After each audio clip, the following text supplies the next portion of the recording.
the United States of America and to the republic for which it stands, one nation, under God, indivisible, with liberty and justice for all.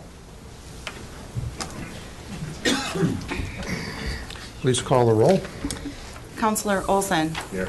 Counselor Fennessy. Here. Counselor Bender. Here. Counselor Sweeney. Here. Counselor McDonald. Here. Counselor Garfield. Here. Counselor Finsland. Here. Counselor Herrick. Here. Counselor Dennis Dalbeck is excused. Counselor Esther Dalbeck. Here.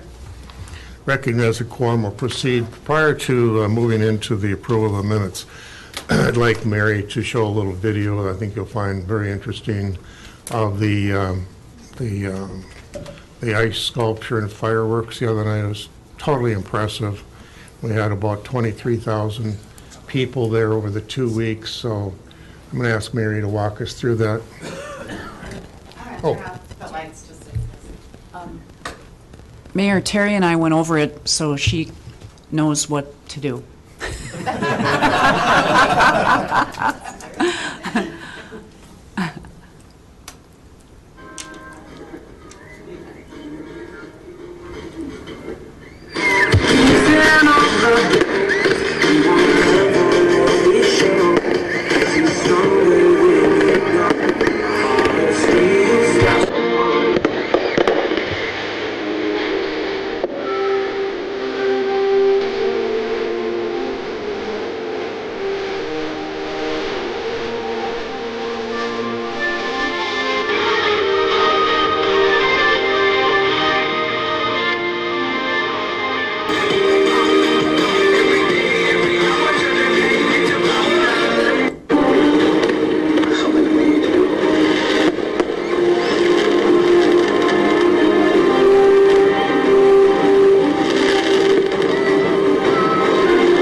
truly a community event. You couldn't see the people there, but there's lots of people from all over. Madison, I've talked to people from Minnesota communities, and quite a number from Wisconsin. Hotels and eating establishments were full, and it was fun to watch the children playing out down there, and they had s'mores and bonfire and all kinds of the ice princesses during the day, and it's pretty exciting for a lot of people. Thank you.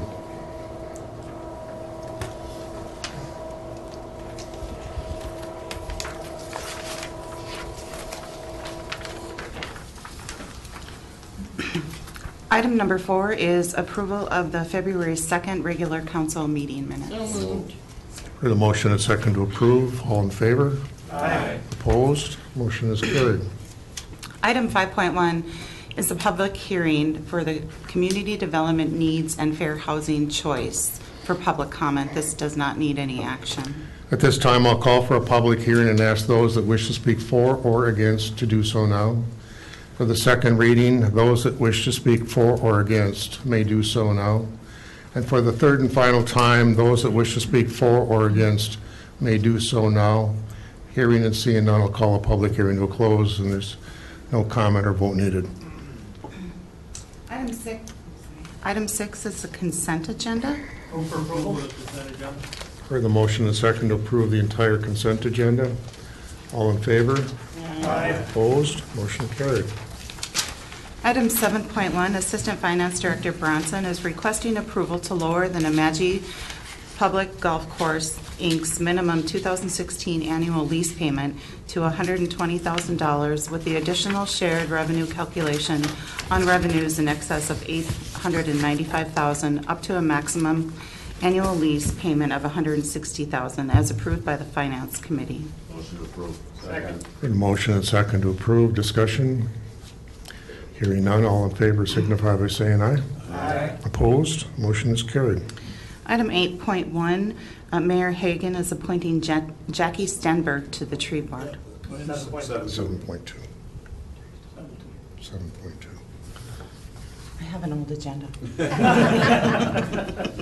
And I have no one to blame but me. 7.2, Assistant Police Chief Mark Gunn is requesting to award a 3-year contract to Budget Towing to provide towing services for the City of Superior Police Department and the Building Inspection Division of the Public Works Department. Move for approval. You've heard the motion and second. Discussion. Counselor Sweeney? Thank you. I saw when I was reading that, there were 2 bids. If I looked at this accurately, one was $36 or somewhere, $30, one was $50. I realize it doesn't have to come here for approval. And so if that's true, why did we, I'm not suggesting that the $50 bid may be the one to accept, but there should be some verbiage in here when we do not accept the low bid. So what's the reason for that? It's my understanding that the one bid of $30 was, that would be a charge to the city per tow, and the second contract was them paying the city $50 per tow. So it's actually a difference of $80 being the cheaper. So that's a different, okay, thank you. I want that just clarified for the record. Thank you. Any further discussion? All in favor? Aye. Opposed? Motion is carried. Item 8.1, appointing Jackie Stenberg to the tree board. Heard a motion and second. All in favor? Opposed? Motion is carried.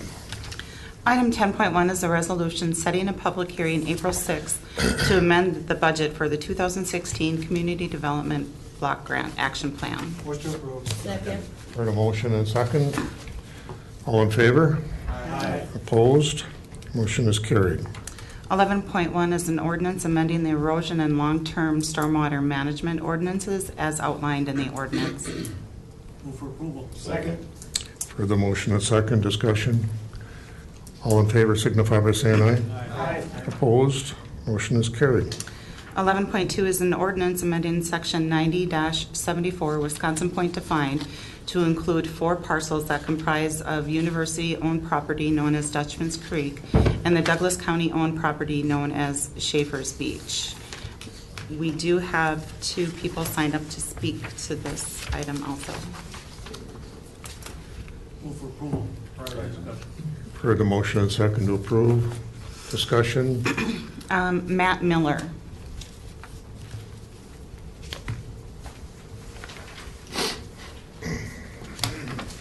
And Mr. Miller, as you work your way to the podium, I'll just remind the group that we limit comments to 3 minutes. I'll try to flash you a signal when that happens. Does green mean it's on already? Sounds like it. Okay. I wasn't really prepared to talk when I came here today. Just had some questions, but it turns out the answers to those questions prompted me to stand up. I would encourage councilors to, rather than voting to simply expand the reach of the current ordinance to cover more area, please consider voting no tonight and sending the recommendation back to committee to amend the ordinance to make the vehicle prohibitions seasonal rather than year-round.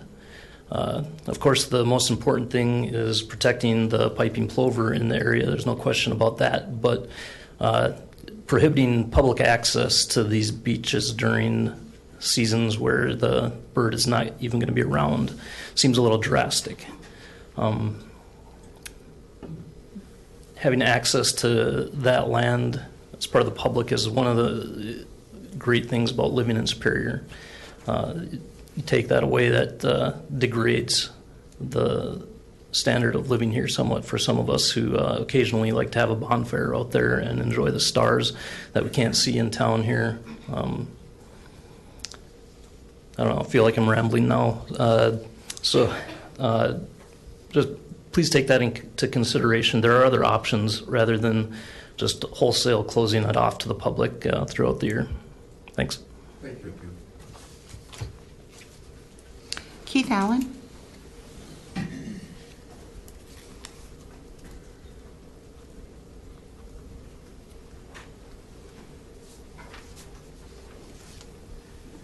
Keith Allen, I live out in Itasca. On the county board, I represent that area. Also on the land committee, also on the Wisconsin Point Implementation Committee.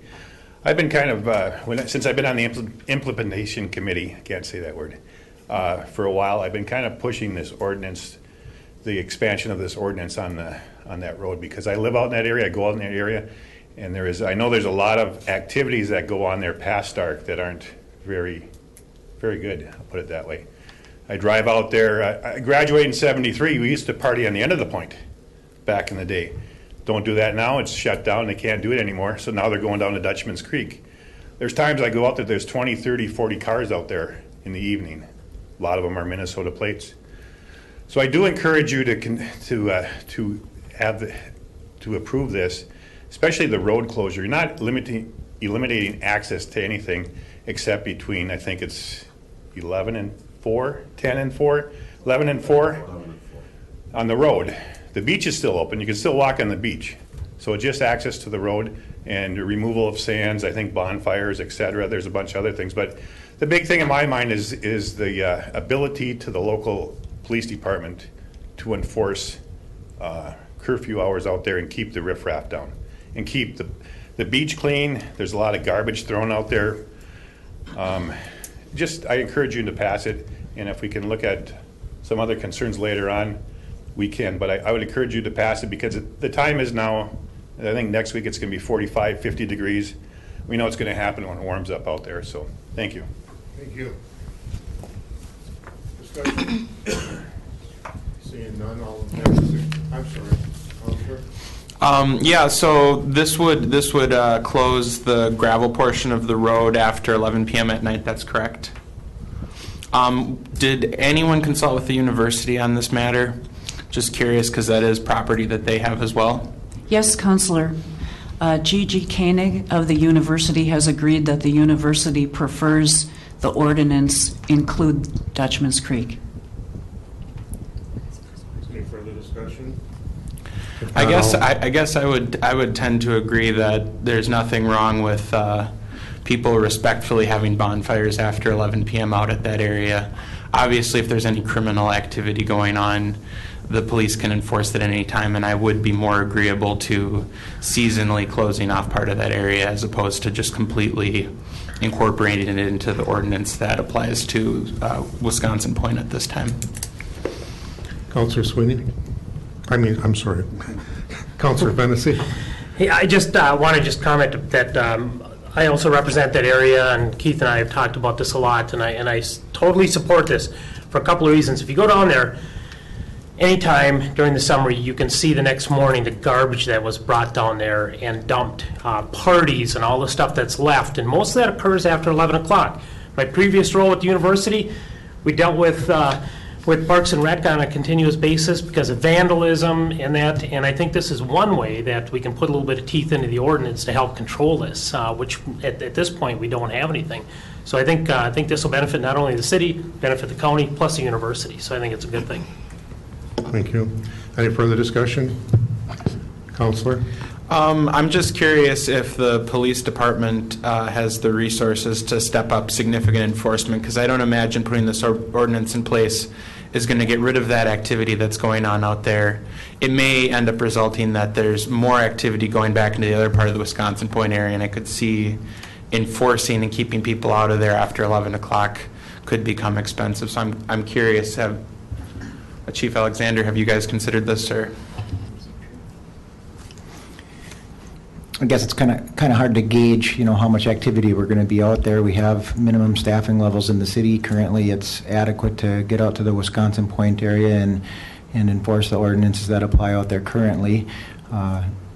And until it happens to know, what the demand on resources is. But I do believe that we should be able to accommodate it. That type of enforcement typically happens when call volume is low and more squads are available, around the city. So it would likely be how we would handle it. We would deal with it when our call volume is low and we have the resources free to address problems out there. Any further discussion? If not, all in favor signify by saying aye. Aye. Opposed? Motion is carried. Any further business coming before this body? If not, I'll entertain a motion to adjourn. All in favor? We stand adjourned. Thank you.